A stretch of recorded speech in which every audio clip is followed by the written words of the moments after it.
الله الرحمن الرحيم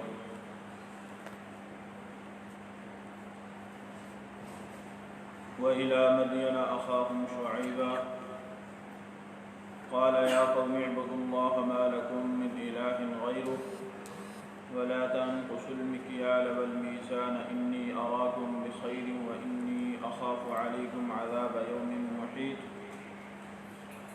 ويا قوم أوفوا المكيال والميزان بالقسط ولا تبخسوا الناس أشياءهم ولا تعثوا في الأرض مفسدين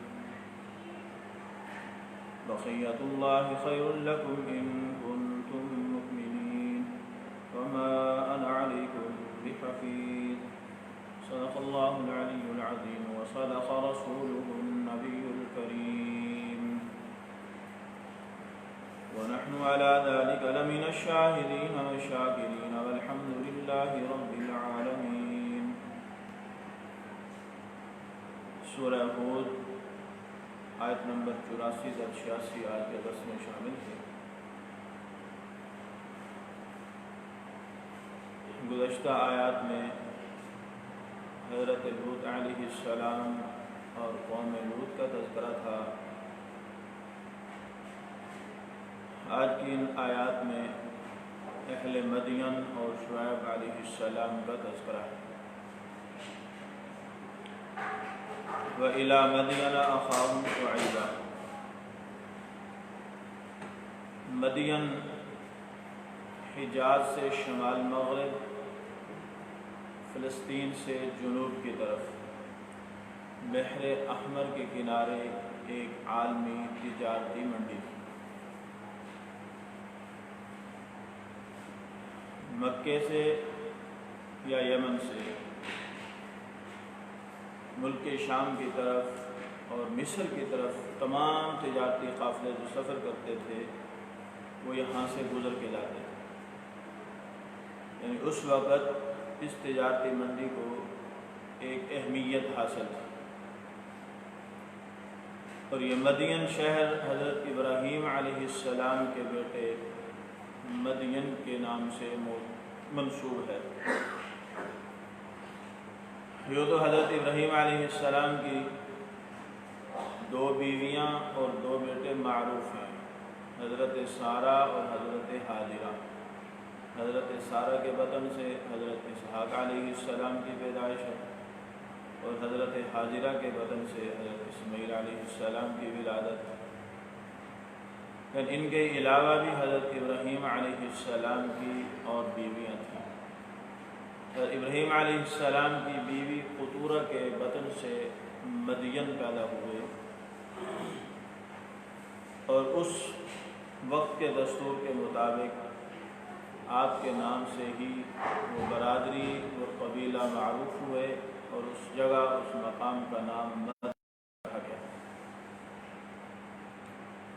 یہ مدین وہی علاقہ ہے جہاں پر حضرت موسیٰ علیہ السلام جب مصر میں آپ کے ہاتھ سے ایک قبطی قتل ہو گیا تو آپ وہاں سے نکلے اور آپ کا پیڑاؤ جو ہے تقریباً 10 دن کی پیدل مسافت کے بعد مدین کا وہ کنواں تھا جہاں پر حضرت شعیب علیہ السلام کی بیٹیاں اپنے جانوروں کو پانی پلانے کے لیے منتظر تھیں.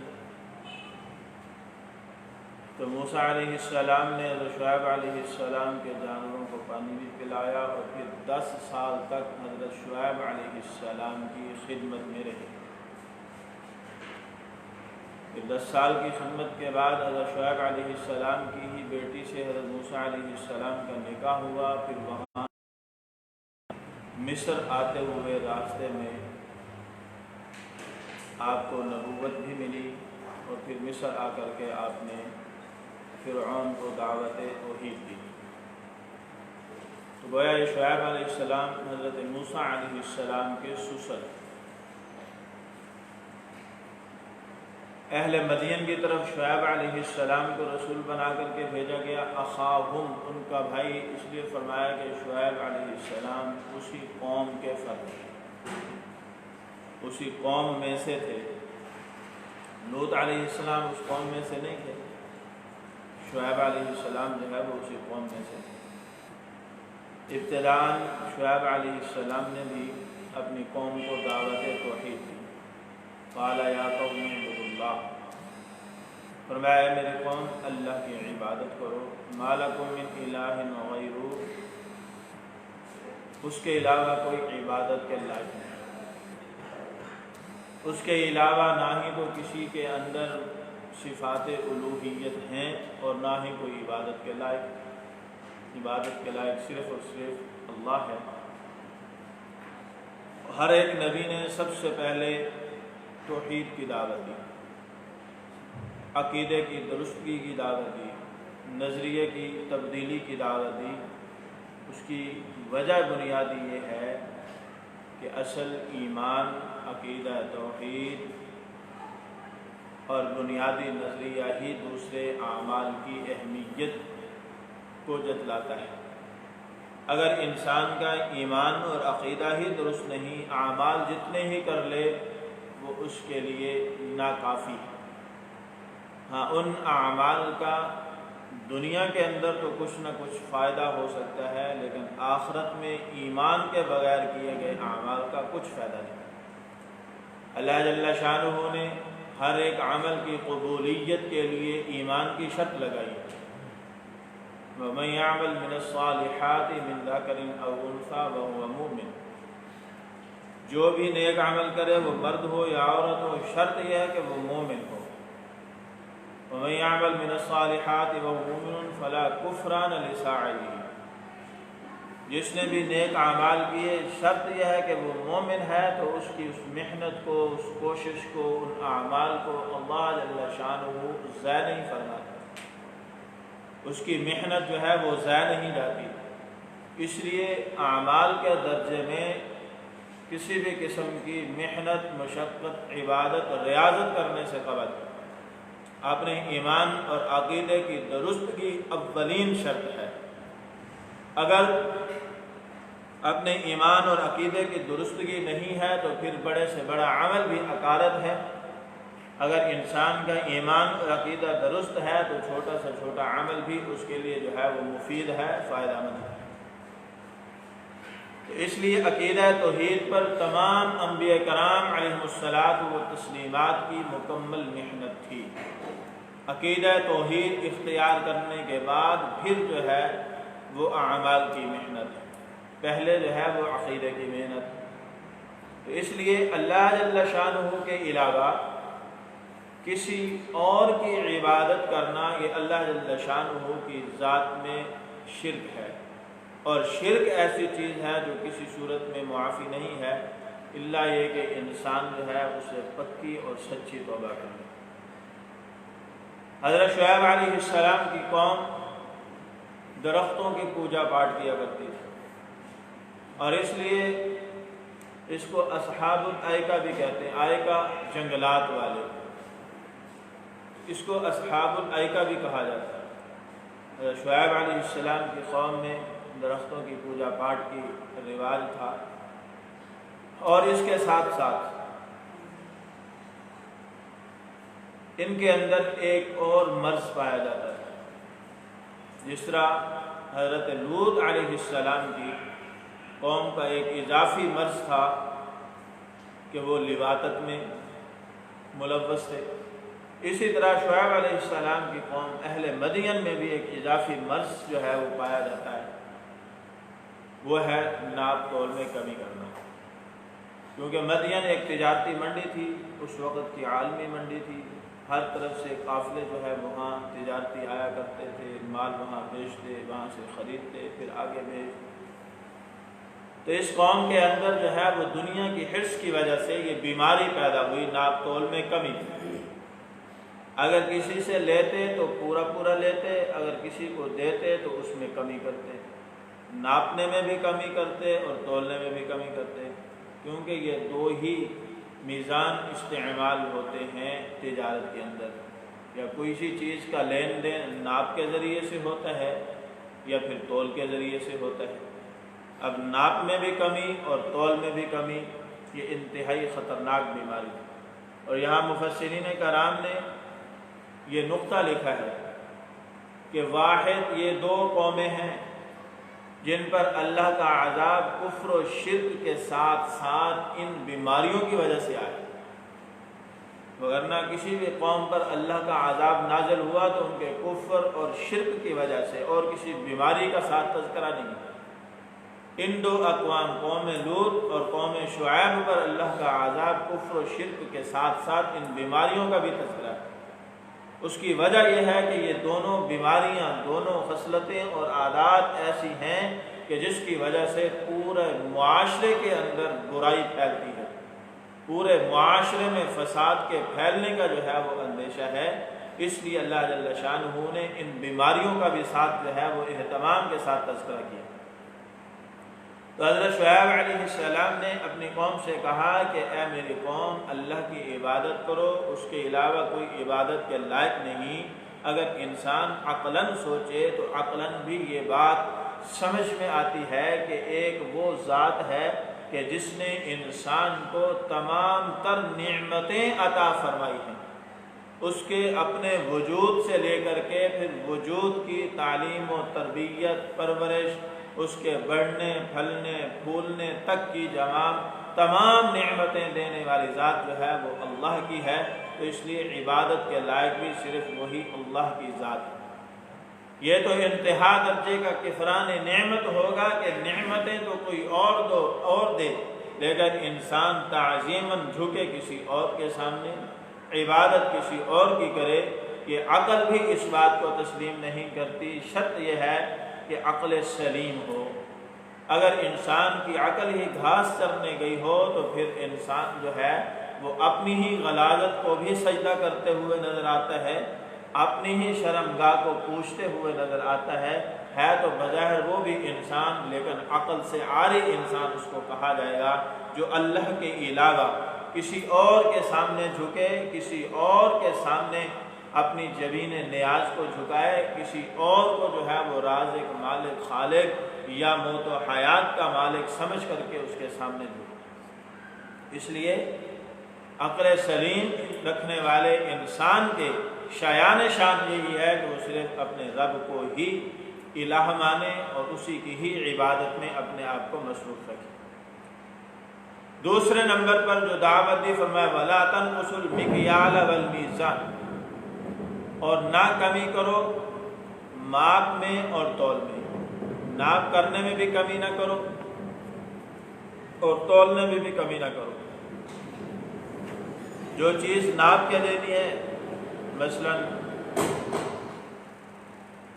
کپڑا جو ہے وہ ناپ کے دیا جاتا ہے، کپڑے کی قبیل کی اور بہت ساری چیزیں جو ہے وہ ناپ کر دی جاتی ہیں، غلہ، اناج وغیرہ ہوگا یہ تول کر دیا جاتا ہے۔ اور بعض اوقات بعض قوموں کے اندر غلہ بھی جو ہے وہ ناپ کر دیا کرتے ہیں۔ اسلام صلی اللہ علیہ وسلم کے زمانے میں بھی ناپنے کے جو ہے وہ آلے تھے، جس کو مد بھی کہا جاتا ہے، صاع بھی کہا جاتا ہے۔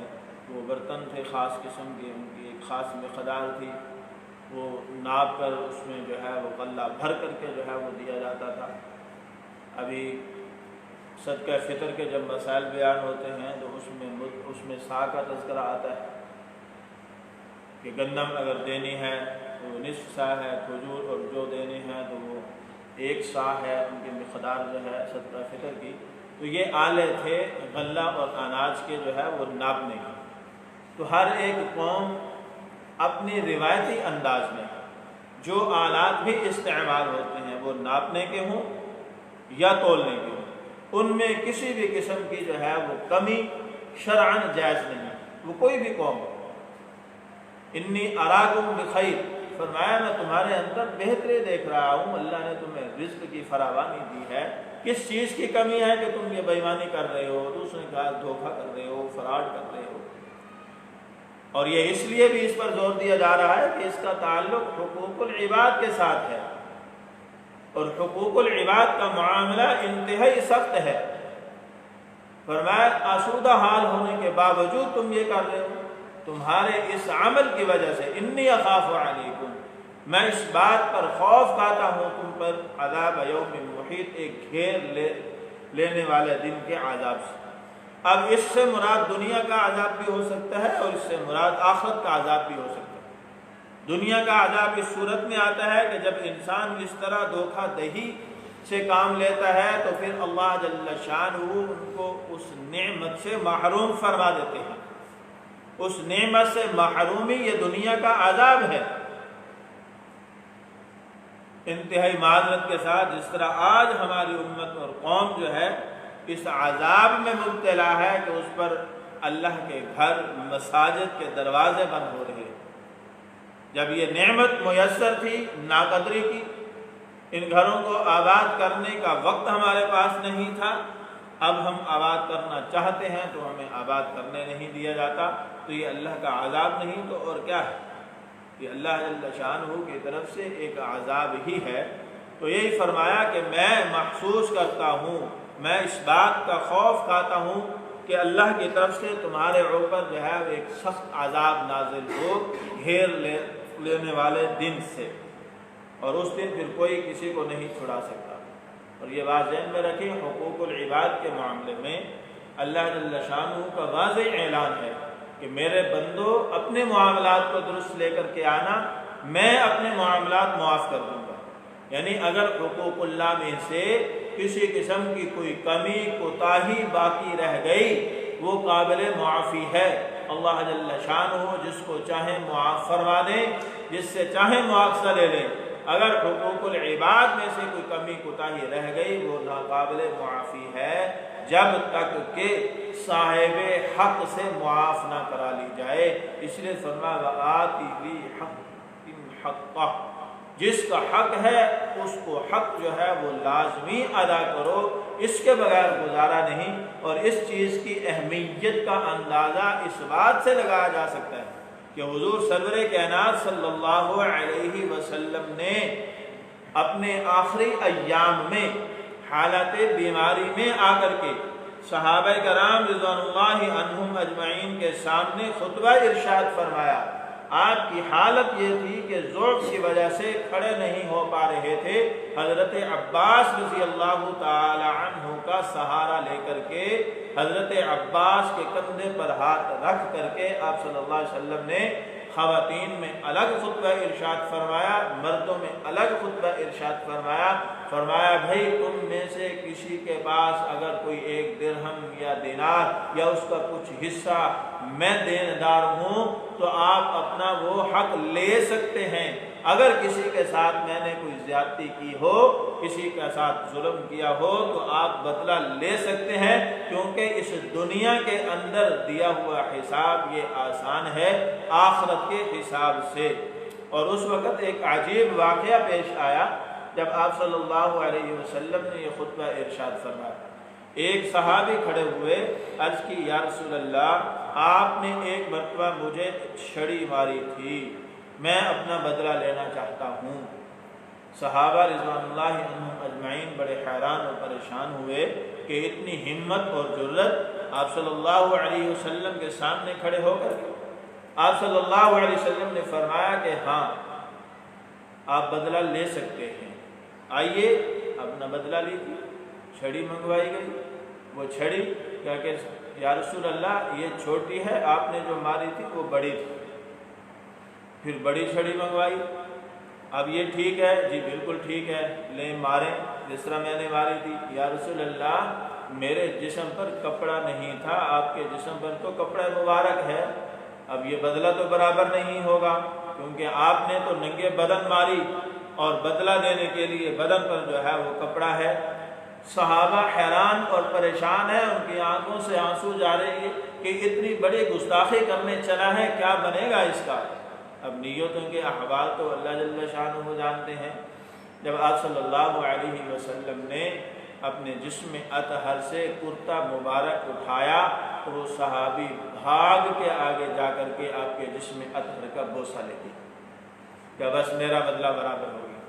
میری یہ خواہش تھی کہ میں آپ کے جسم اطہر کا جو ہے وہ بوسہ لوں اور میری آخرت میں نجات کا ذریعہ بن جائے۔ بس یہی صحابہ کرام رضوان اللہ عنہم اجمعین میں خوشی کی لہر دوڑ گئی۔ عرض کرنے کا مقصد یہ ہے کہ حقوق العباد جس چیزوں کا تعلق بندے کے حق کے ساتھ ہے وہ کسی صورت میں معاف نہیں ہوں گی جب امام الانبیاء خاتم الانبیاء وجہ کائنات حضور سرور کائنات صلی اللہ علیہ وسلم اس انداز میں اپنے آپ کو بدلہ دینے کے لیے پیش فرما رہے ہیں تو میں اور آپ کس بات کی مولی ہیں؟ اور یہی چیز حضرت شعیب علیہ السلام اپنی قوم کو سمجھا رہے تھے کہ خدا کے لیے ایسا عمل نہ کرو جس کی وجہ سے قوم کا نقصان ہو، بندوں کا نقصان ہو۔ اگر یہ حقوق مار کر کے جاؤ گے، حقوق العباد کے ضمن کے اندر آئیں گے تو اس صورت میں پھر کل قیامت کے دن جو ہے وہ حساب دینا پڑے گا، اس دن کوئی چھڑا نہیں سکے گا۔ میں تمہارے متعلق اسی بات کا خوف کھاتا ہوں کہ کہیں اس عذاب کے گھیرے میں نہ آ جاؤ، اس عذاب کے مستحق نہ ہو جاؤ۔ اس کے علاوہ آگے شعیب علیہ السلام نے کیا تبلیغ دی وہ آنے والی آیات میں انشاءاللہ کل کے درس میں عرض کروں گا۔ آج اتنا ہی کافی ہے۔ اللہ جل شانہ سے دعا ہے کہ اللہ جل شانہ ہم سب کو ہر قسم کے شرک سے بچنے کی توفیق عطا فرمائے اور تمام قسم کے حقوق العباد بھرپور انداز میں ادا کرنے کی توفیق عطا فرمائے۔